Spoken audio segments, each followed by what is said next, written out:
Salut tout le monde et bienvenue à cet épisode numéro 19 de Franchise Hockey Manager 6 où on tente de mener les Oilers à la Coupe Stanley. Lors de l'épisode 18, on s'était laissé sur une victoire contre les Bruins par la marque de 3-2. Ça me mettait fin à une séquence de 2 défaites consécutives qu'on a eues auparavant. Et là, on joue un deuxième match en 2 soirs contre les Hurricanes de la Caroline. Et pour ce match-là, je vais mettre Sorokin devant le filet. Et là, c'est vrai, on a perdu les services de Clefbaum. Donc, il va falloir aller chercher un défenseur dans les mineurs. Défenseur.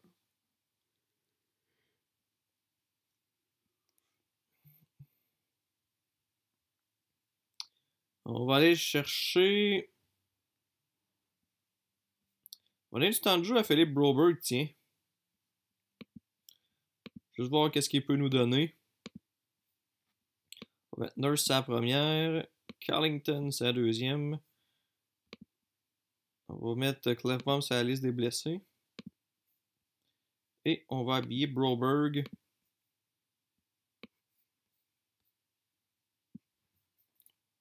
Donc voilà, on serait prêt pour le duel contre les Hurricanes.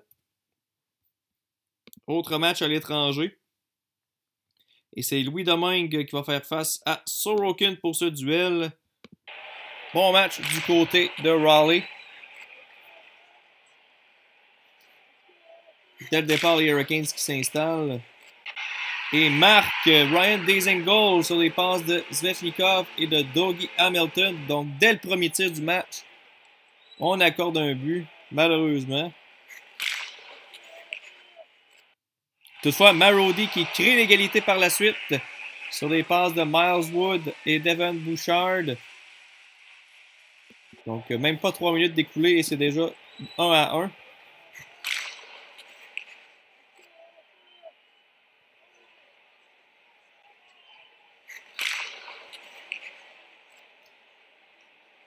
La rondelle qui est dans notre territoire présentement, mais c'est nous qui la contrôle. Hurricanes qui récupère le tout.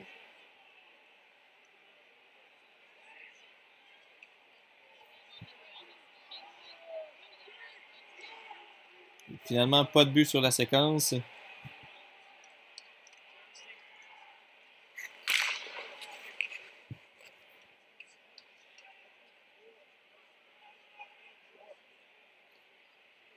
les Hurricanes qui ajoutent un autre but. Martin Nikas sur des passes de Joel Edmondson et de Brock McGinn. 2-1 pour les Kings.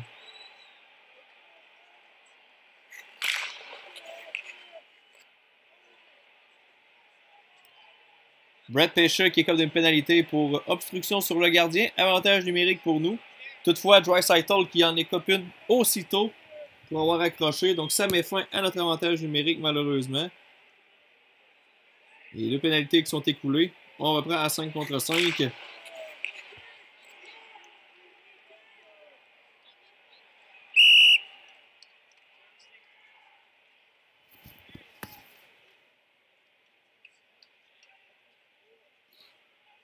Encore 3 minutes à peu près à écouler à la période. Toujours 2-1. Est-ce qu'on peut aller chercher le but égalisateur? Et oui, c'est fait!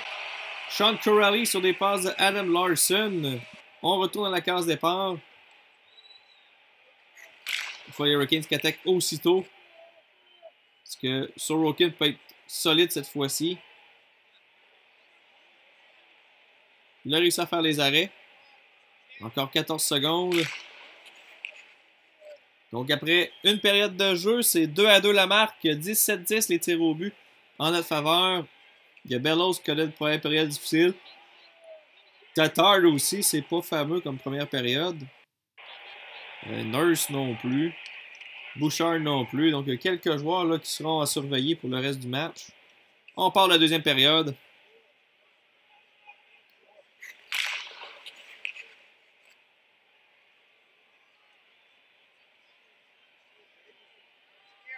Rondelle qui est dans le territoire des 15, mais elle ressort aussitôt. On attaque à nouveau. Et on frappe le poteau et la rondelle qui pénètre par la suite. Adam Larson sur des passes de Jesse Puljujärvi et de Miles Wood. Donc, on prend les devants pour la première fois du match, en début de deuxième.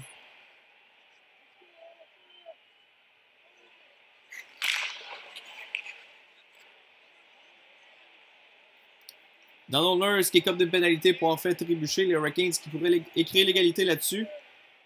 Mais on a réussi à tuer la pénalité.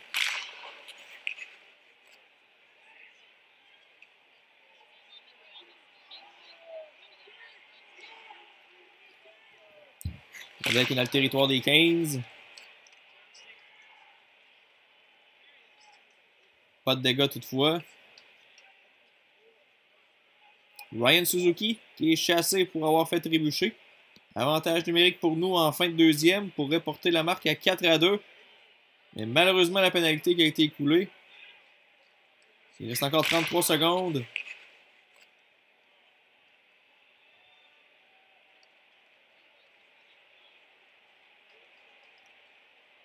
Est-ce qu'on peut toffer jusqu'à la fin de la période? C'est réussi. Donc après 40 minutes de jeu, c'est 3-2 la marque pour nous. 26-16 et tirs au but. Est-ce que ça s'est amélioré pour nos joueurs? Tatar, c'est moins pire, sauf défensivement. Nurse, c'est pas si pire. Bouchard, c'est pas si pire. Donc, on fera pas de changement. Broberg connaît un match potable, surtout défensivement, 60 de cote. Donc, c'est parti pour la troisième.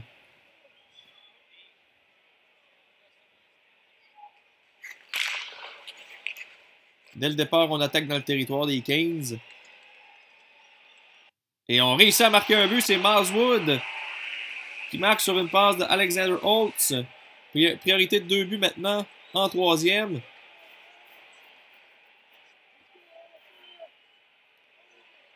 Les Kings qui répliquent en zone ennemie mais ne réussissent pas à marquer.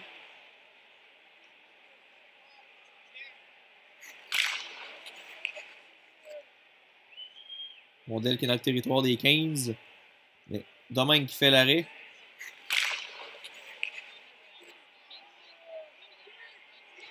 Ryan Suzuki qui écope d'une autre pénalité. Pour avoir donné de la bande cette fois-ci. Autre avantage numérique pour nous, mais malheureusement, la pénalité qui est encore une fois écoulée.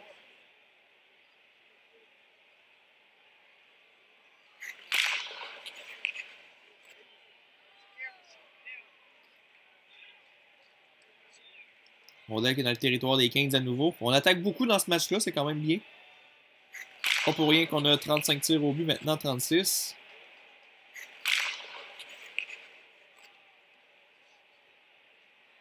Domingue qui, j'allais dire, était solide, mais là, il vient d'accorder un but. Marqué par McDavid sur des passes de Draisaitl, ce qui a un peu confirmé notre victoire là, avec 4:30 à faire. Je pense pas que les Kings vont marquer 3 buts en si peu de temps. Surtout que Draisaitl vient d'en ajouter un autre sur une passe de Carlington. Donc, ça sera une deuxième victoire en autant de jours pour les Oilers. Et enfin, une victoire pour Sorokin, lui qui ne connaît pas beaucoup de succès cette année. Ça va lui faire du bien.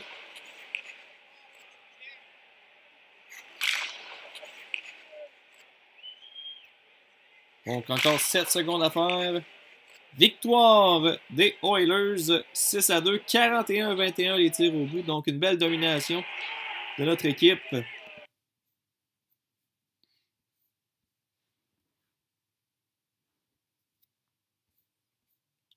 Il n'y a pas vraiment de joueurs il y a Bellows, là, mais ça, c'est notre quatrième trio. Très bon match de McDavid, 97 de cote quand même. Draisaitl, lui, 69. 79 pour Kreider, très bon aussi. Donc, on va chercher 2 autres points. Est-ce qu'on va se rapprocher des Sharks ou eux aussi ont remporté leur duel?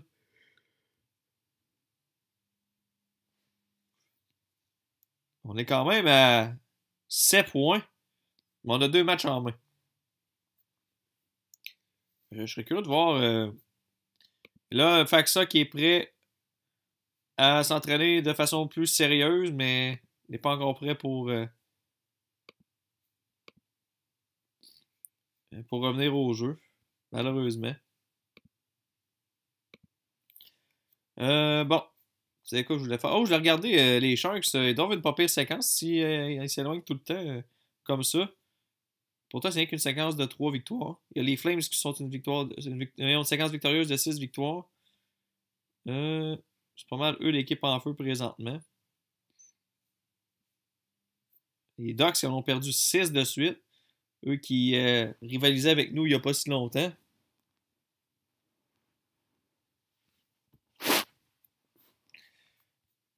Deux journées de congé. Mais tu sais, rendu là, l'important, c'est pas tant de rattraper les Sharks, c'est vraiment plus de solidifier notre place au troisième rang. Puis là, présentement, on est à 11 points des Coyotes. Donc, là-dessus, on n'a pas à s'inquiéter.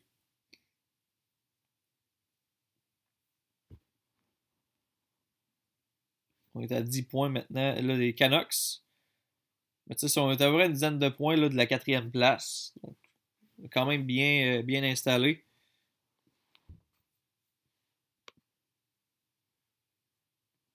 On a un match contre les Kings. Pendant que Carey Price s'est blessé pendant... Oh, 10 mois! Aïe aïe! Grosse perte pour le Canadien. Donc, contre les Kings, on va remettre évidemment Oldby devant le filet. On va remplacer Bellows par Benson.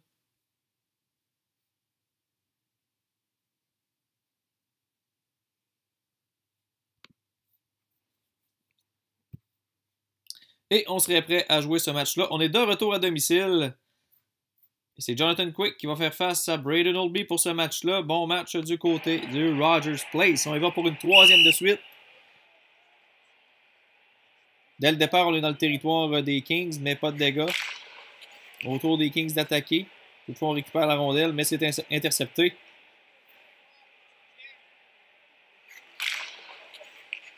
Les Kings qui mettent un peu plus de pression. Et Cousin qui marque. Brandon Cousin. 1-0 pour les Kings en début de match.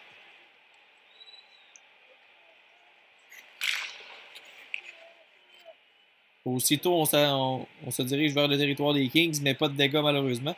Et là, c'est Eric Ola qui est chassé pour avoir retenu. Avantage numérique pour nous. Toutefois, encore une fois, Draisaitl, ça fait plusieurs fois qu'il fait ça. Reçoit plutôt une pénalité pour avoir accroché aussitôt qu'on a un avantage numérique. Donc, c'est à l'eau malheureusement.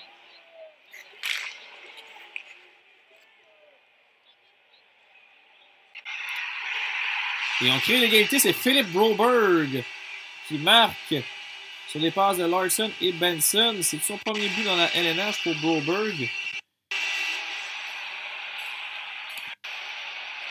C'est effectivement son premier but dans la LNH pour le jeune défenseur suédois. Un but qui nous permet de créer l'égalité. Et là, Benson qui est comme une pénalité pour avoir fait trébucher.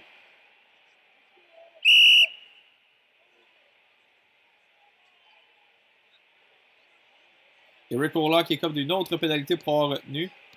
Donc, on s'échange plusieurs pénalités dans ce match-là. Mais personne n'a réussi à en profiter en avantage numérique jusqu'à maintenant.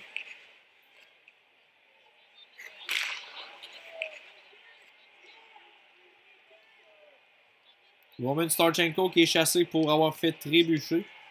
Avantage numérique pour les Kings. Les Kings qui s'installent.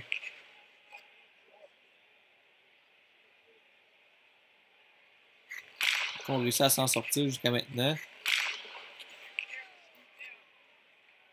Mais pas cette fois-ci. Evgeny Dalanov là, qui redonne les devants aux Kings sur une passe de Gabriel Vilardi et de Darren Dietz. Donc on retire à nouveau de l'arrière dans ce match-là.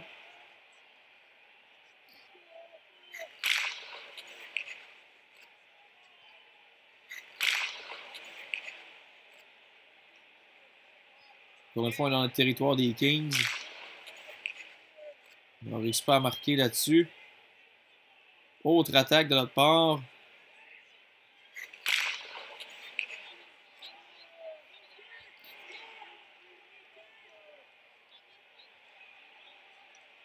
Modèle qui est maintenant dans le territoire central. Les Kings qui s'installent finalement.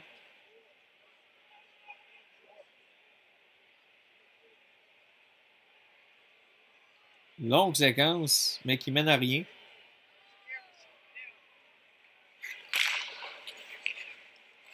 Autre attaque des Kings. Et Brickley qui donne une priorité de 2 buts aux Kings avant la fin de la période. C'est 3-1.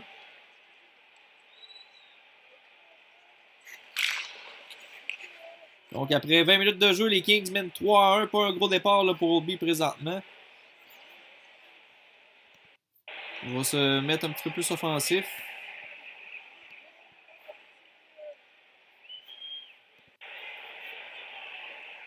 « 33 défensivement pour Broberg, par exemple. Oui, il a marqué son premier but, mais ça n'est pas une grosse période. On démarre la deuxième en espérant qu'on soit capable de au moins réduire l'écart un peu. Et en voilà un. Dès le départ, Thomas Tatar sur une passe de McDavid. On est de retour dans le match.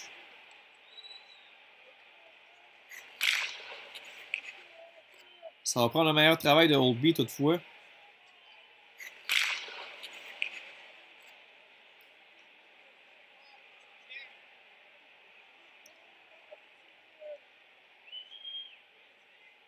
Attaque des Kings.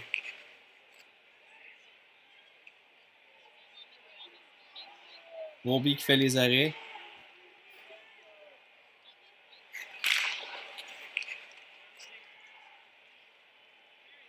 On arrive à la mi-chemin de la période en deuxième. Au moins, on a réussi notre mission, mais aussitôt que je dis ça, Kempe qui marque. Donc, on retourne avec un retard de 2 buts. Malheureusement.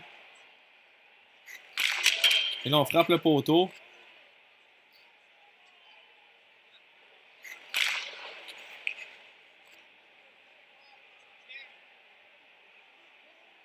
Encore 5 minutes à la deuxième. On a du temps encore pour réduire l'écart.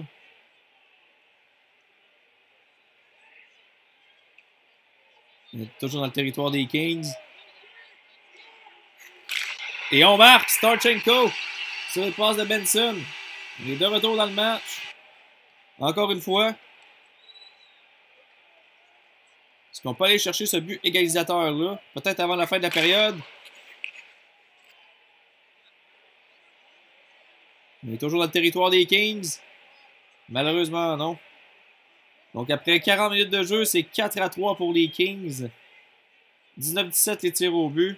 Holt, c'est très difficile comme match. C'est Yamamoto qui est sur la 4. Yamamoto qui c'est un petit peu moins pire. Donc, on va le monter là.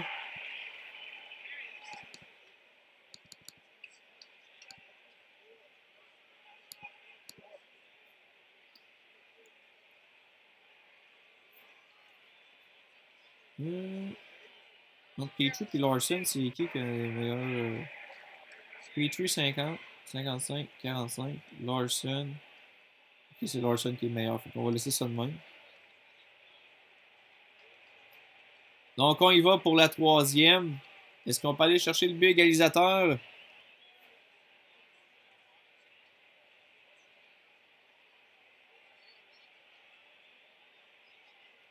C'est les Kings là, qui attaquent présentement. Cette fois, pas de dégâts.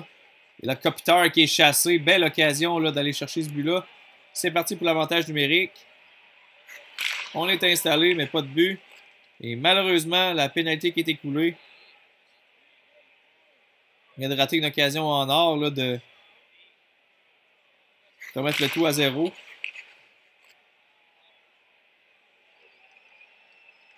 Toutefois, on attaque toujours dans le territoire. Là, les Kings qui finalement sortent la rondelle. On la rentre aussitôt. Est-ce qu'on peut marquer? Malheureusement, non.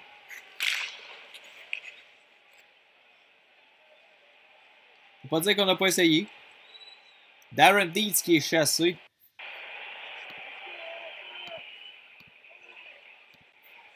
Est-ce qu'on peut marquer là-dessus? Et Draisaitl qui crée l'égalité avec 4,34 à faire. Le changement de tactique a porté ses fruits. McDavid et Tatar récoltent les passes. On retourne à la case départ. Est-ce qu'on peut aller chercher le point au moins? Drew Doughty qui s'est blessé du côté des Kings. Encore 44 secondes. Donc, on est allé chercher au moins un gros point là-dessus. Grâce au capitaine et Draisaitl. Maintenant, est-ce qu'on peut aller chercher le deuxième? C'est parti pour la prolongation. Il ne se passe pas grand-chose en prolongation. Ça va se décider en tir de barrage.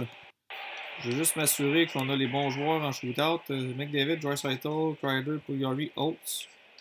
À la place de Kreider, je vais mettre Tatar. Plus de main. Donc, on y va pour les tirs de barrage. C'est parti. Et c'est malheureusement les Kings là, qui vont sortir avec la victoire. Quand même été chercher un gros point en fin de match.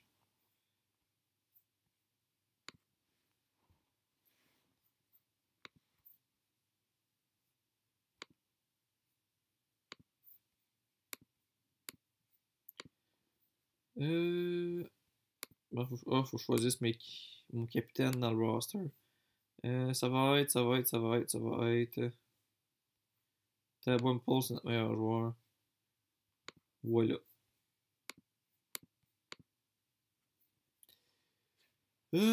Donc, défaite de 5-4, c'est dommage, mais en même temps, les Kings l'ont quand même mérité. McDavid qui est rendu à 91 points en 66 matchs seulement. Notre prochain match va avoir lieu contre les Blackhawks de Chicago à Edmonton. Est-ce qu'on va peut-être compter sur le retour de Faxa officiel?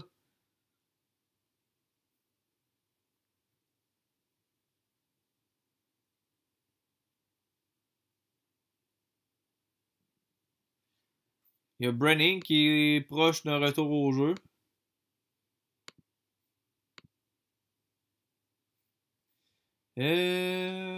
Chicago.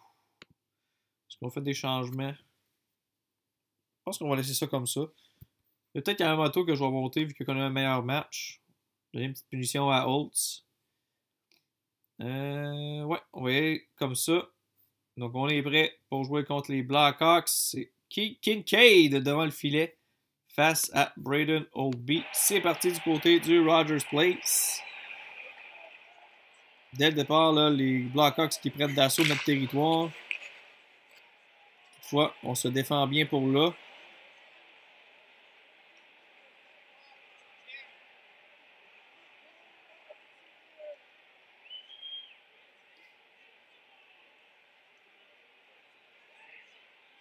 Autre attaque des Hawks.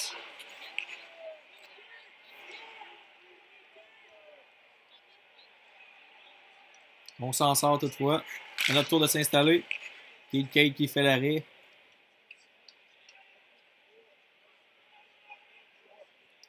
Première pénalité du match, et ce sera les Blackhawks qui l'ont écopé. Graham Knott chassé pour avoir fait trébucher. Donc c'est parti pour l'avantage numérique. Des fois, c'est les Blackhawks là, qui ont la rondelle. Finalement, on réussit à s'en emparer. Mais pas de dégâts. Encore 14 secondes à la pénalité.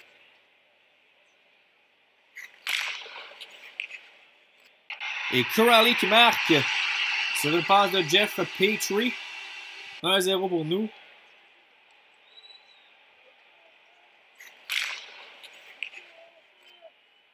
Et Kreider qui en ajoute sur une passe de Puljujarvi et de Kuraly. 2-0 pour nous.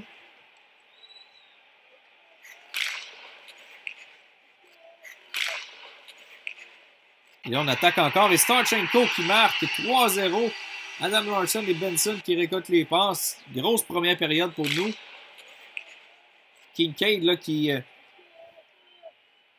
n'est pas là du tout en première. Il a quand même reçu 16 tirs, mais 3 buts déjà inscrits en première période.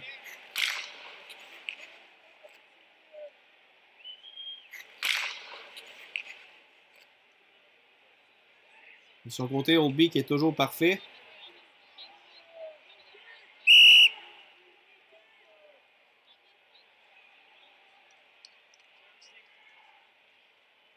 Séquence dans notre territoire, mais pas de dégâts. Encore une 14 à faire à la période. Gustafsson qui est chassé pour avoir eu son bâton élevé.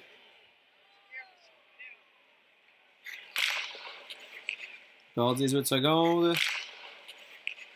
Donc, fin de la première période. 3-0 pour nous, 16-10 les tirs au but. Encore 57 secondes d'avantage numérique pour débuter la deuxième. C'est parti. La pénalité qui a été écoulée.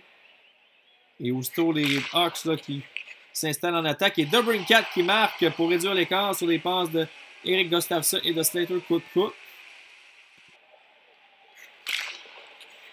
3-1 en début de deuxième. Carlington qui est ensuite chassé. Là, on ouvre la porte aux Blackhawks. Et ils en profitent aussitôt. DeBrincat sur des passes de Boukvis. Tout à coup, c'est rendu 3-2. En train de dormir au gaz un peu en deuxième. Mais Kreider qui en ajoute. Redonne une priorité de 2 buts aux Oilers sur des passes de Nurse et Corrali. Ce trio-là qui marche beaucoup aujourd'hui. Corrali qui a 3 points. Kreider 2 buts.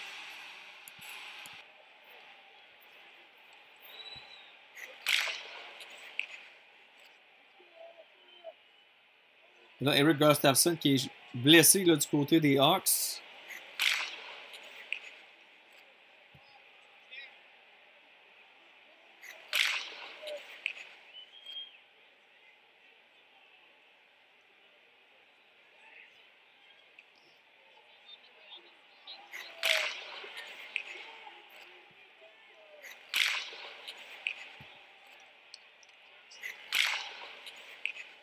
Encore 9-13 à la période. On a dépassé la mi-chemin. Toujours 4-2.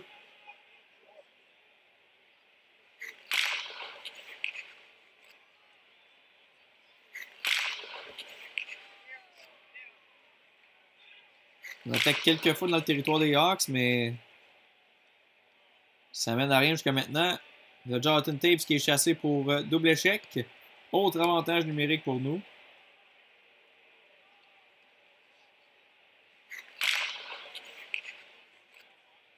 Toutefois, on n'est pas en mesure d'inscrire un but. C'est au tour des Hawks d'attaquer.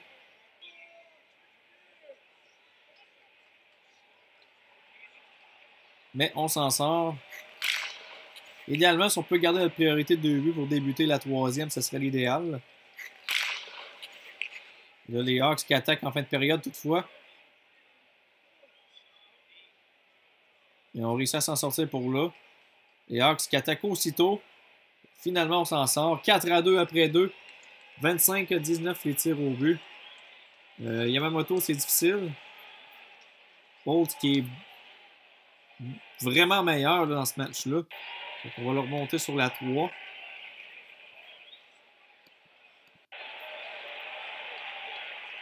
Larson, c'est plus difficile. Petrie est meilleur, donc on va monter Petrie sa deuxième paire aussi. Et voilà. Donc on est prêt à débuter la troisième avec une avance de 4-2. Est-ce qu'on peut maintenir cette avance-là et aller signer une victoire? La réponse dans 19 minutes et 28 secondes.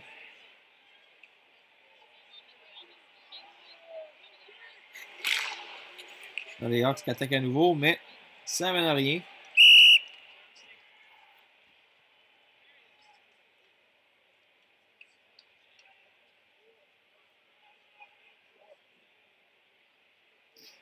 C'est nous qui est dans le territoire, mais Kincaid qui fait l'arrêt. De retour en attaque, il y a un autre arrêt de Kincaid. Cette fois-ci, c'est OB qui fait un arrêt. Et Kreider qui donne une priorité de 3 buts aux Oilers sur le passe de Larson et de Marswood. Tourne du chapeau pour l'ancien des Rangers. Et Benson qui en ajoute aussitôt sur des passes de Yamamoto et de Nurse. Et Duncan Keith en plus qui est chassé, donc je pense qu'on peut dire que la victoire est dans notre poche. Avec 11-24 à faire, s'il fallait qu'on accorde 4 buts, ce serait la catastrophe.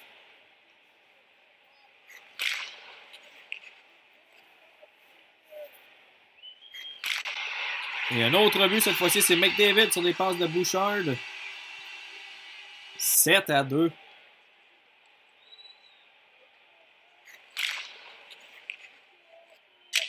Et on frappe le poteau.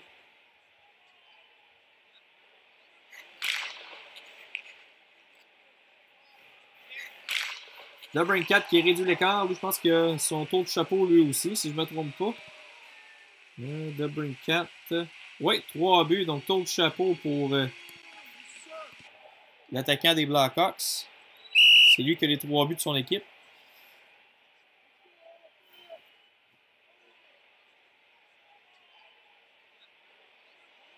Encore 2 minutes à faire au match.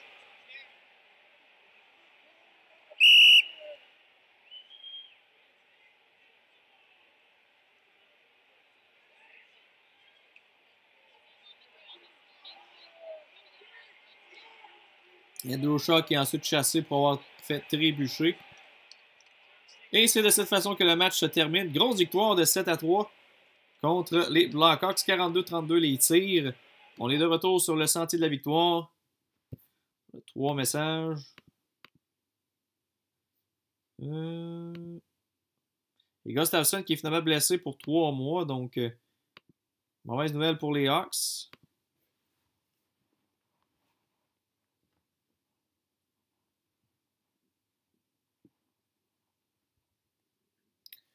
Tu avais d'avoir des nouvelles de Clefbaum aussi.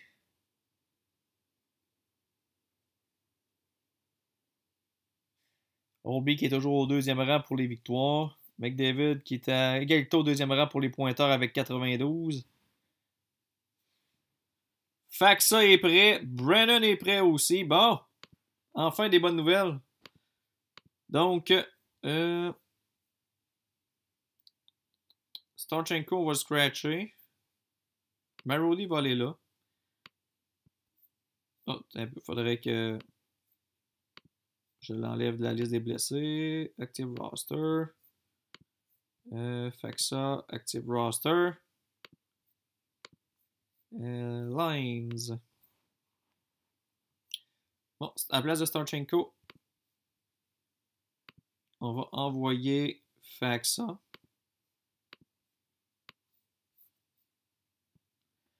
Après ça, à la place de Broberg.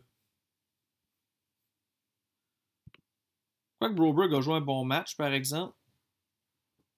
Ouais, il a joué un bon match. Un peu. Je dis ça, mais. Juste vérifier. Ouais, 69 a vraiment joué un bon match. Fait que je le scratcherai pas tout de suite, vu qu'il a joué un bon match. Je vais peut-être bien plus remplacer Carlington par Brennan. Donc enfin, on a notre ligne de centre en santé. En fait, notre attaque tout court qui est en santé. Ceux qui manquent encore Nugent Hopkins, là, mais lui, il est out depuis un bout.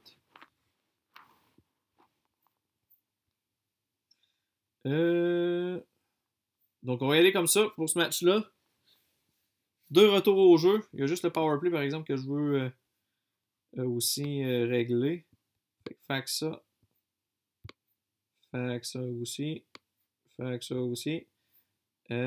Ici, je vais mettre Brennan, qui est bon en avantage numérique.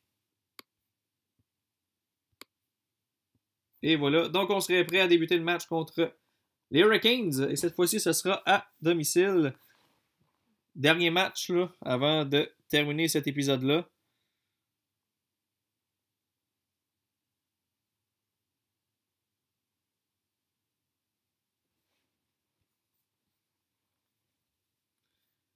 Toujours pas de nouvelles de Clefbaum jusqu'à maintenant. Donc, c'est parti pour le duel contre les Hurricanes. Et c'est Mrazek cette fois-ci qui fera face à Oldby. C'est parti. On les a battus il n'y a pas longtemps. Est-ce qu'on peut répéter l'exploit? Et en partant, Joel Edmondson qui est contre une pénalité pour obstruction. Donc, dès le départ, on a un avantage numérique. Mais malheureusement, on ne réussit pas à marquer. Et c'est même les Hurricanes là, qui vont prendre les devants tout de suite après. Sur le premier tir qu'ils ont décoché, Jake Gardiner sur des passes de Hamilton et McGinn. Donc, Oldby n'était pas au courant que le match était commencé.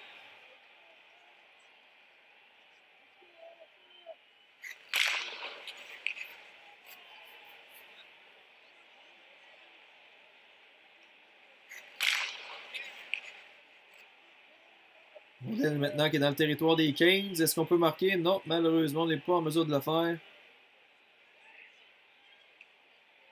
On attaque à nouveau. On rate le filet et c'est comme ça que la séquence se termine.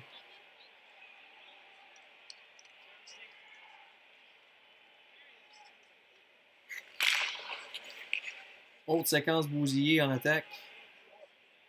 Et là, c'est les Kings qui récupèrent dans notre territoire. On oublie toutefois qu'il fait l'arrêt. Brennan qui est chassé pour rudesse. Et Petrie ensuite pour obstruction. Donc, gros job l'en piqué.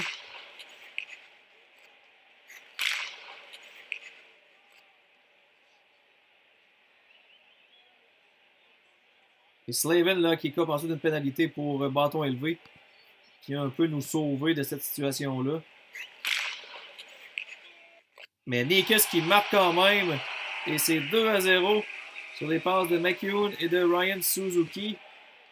Donc, les Wreckings qui veulent vraiment prendre leur revanche sur nous. Ils mènent 2-0 après une période plutôt. Malheureusement.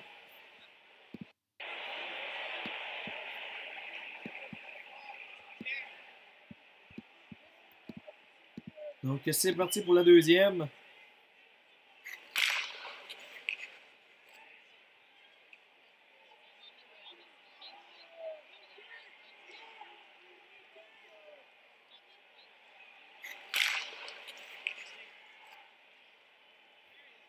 On est installé dans le territoire des 15, mais malheureusement pas de but. Une autre attaque. Razek qui demeure solide.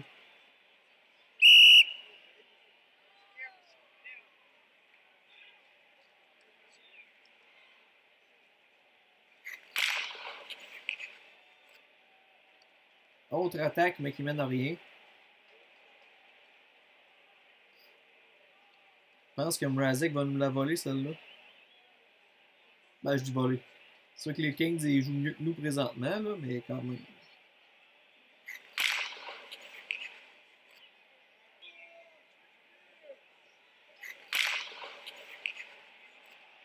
Est-ce que Mrazek va nous blanchir?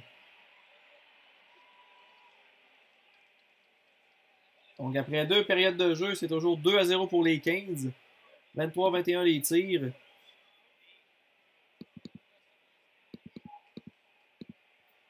On a plus de temps à notre top 6. Et on va se mettre en mode full attaque. C'est parti pour la troisième. Slavin qui est comme d'une pénalité en partant.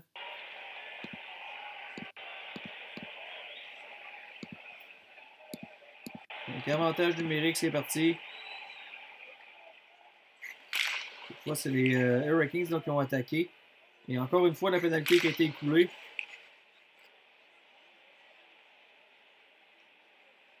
Très bon piqué des Kings jusqu'à maintenant.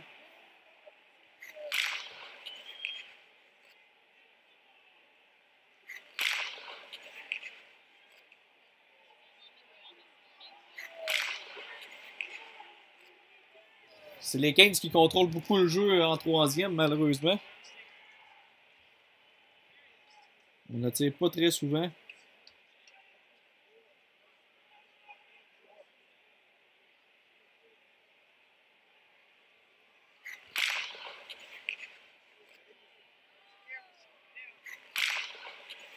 Il a finalement réussi à s'installer.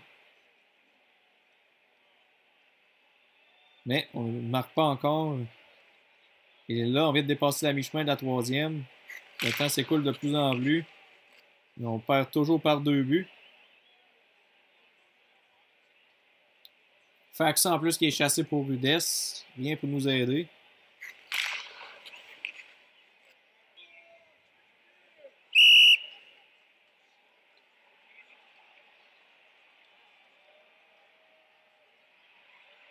Encore 56 secondes à la pénalité.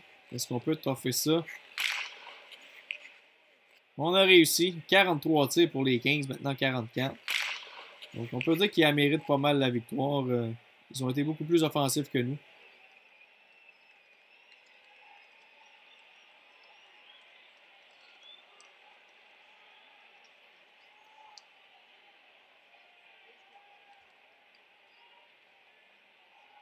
Evan Bouchard qui est chassé. Donc ça vient pas mal mettre fin là, à nos espoirs, malheureusement. Et tout porte à croire qu'on va se faire blanchir. Et Fogle qui complète dans un filet désert. Donc, blanchissage pour Peter Mrazek. 3-0. 47-30 les tirs au but. Donc, on finit l'épisode sur une défaite, malheureusement. Voyons voir maintenant à combien de points. En fait, combien de points qu'on a de lousse présentement. On a 10 points de lousse avec un match en main sur les Canucks. Et un match en... Non, on est égalité dans les matchs avec les Coyotes. On va simuler la journée. D'un coup qu'on aurait des nouvelles de Clefbaum. Parce que c'était 1 à 2 semaines. Puis pas mal écoulé ce temps-là ou presque. On va aller voir Injury List. Il est day-to-day présentement. Donc, juste avant qu'on quitte, je veux juste aller voir aussi à quoi ça ressemble notre saison au niveau offensif. On a McDavid qui est dans une classe à part avec 92 points en 67 matchs. Draisaitl qui suit derrière avec 77 en 65, mais c'est notre meilleur buteur avec 35. On a Kreider qui a 40 points en 64 matchs, 20 buts. Ensuite, on a Bouchard, notre meilleur défenseur, c'est notre jeune défenseur qui a 37 points en 61 matchs. Miles Wood qui est rendu à 36 en 66. Nurse 34 à 68. Il y a encore un... Tu sais, c'est sûr que McDavid, Draisaitl, c'est vraiment nos leaders offensifs, mais après ça, juste 40 points pour notre attaquant suivant. C'est sûr que Tatar, il a 25 en 29, donc s'il avait joué autant de matchs, il serait pas mal dans ces eaux-là aussi. Il serait proche d'une soixantaine de points. Mais là, on a juste joué 29. Notre recrue Holtz, 28 en 67 matchs, 12 buts. Peut-être une saison de 15 buts est envisageable pour lui. Trentaine de points peut-être aussi, donc une bonne première saison. Marody aussi qui connaît une bonne saison, 14 buts en 68 matchs. Donc, sans dire que c'est des joueurs dominants, on a une meilleure contribution quand même là, offensivement. On a plus de 1, 2, 3, 4, 5, 6, 7, 8, 9 joueurs qui ont au moins 10 buts. 2 autres qui cognent à la porte avec 9 chaque. Donc, on va s'arrêter là-dessus. Merci encore une fois d'avoir suivi l'épisode et on se retrouve demain pour l'épisode numéro 20 de Franchise Hockey Manager 6. Bonne journée!